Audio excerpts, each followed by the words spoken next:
So prokaryotes are living organisms.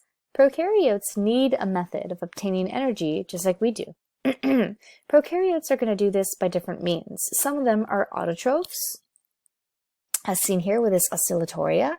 These guys are cyanobacteria species. These guys are actually going to undergo photosynthesis themselves, produce their own food. Pretty neat, using oxygen. So just like this example, you can have autotrophs produce their own food by light means. These are photoautotrophs.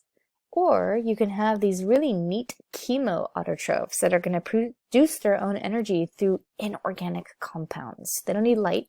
They don't undergo photosynthesis, but they still produce their own energy. They're called chemoautotrophs. You can also have prokaryotes be heterotrophs. Heterotrophs basically are going to require the consumption of organic compounds. They don't produce their own food, so they have to obtain it somewhere. A lot of these guys in this category are decomposers and parasites that cause diseases in humans and other organisms. Salmonella is an example of a heterotroph. So Salmonella species actually obtain energy and carbon from organic matter.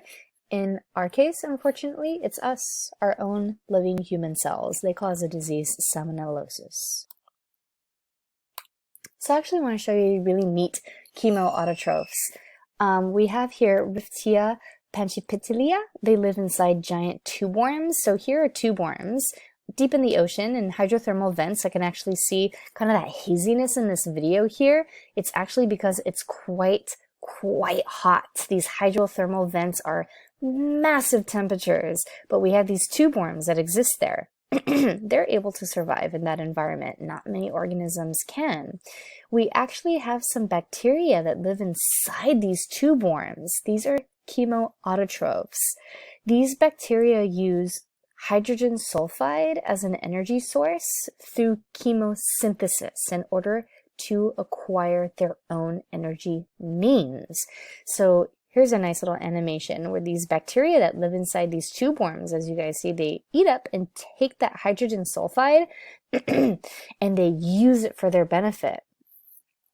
This is really interesting. It's a beautiful mutualistic relationship where the bacteria are benefiting from getting the hydrogen sulfide found near the hydrothermal vents. And the tube worms benefit because that hydrogen sulfide is toxic for them. So then the bacteria eliminate that toxin so that they're able to survive in this environment. This is a beautiful mutualistic interspecific relationship between different species.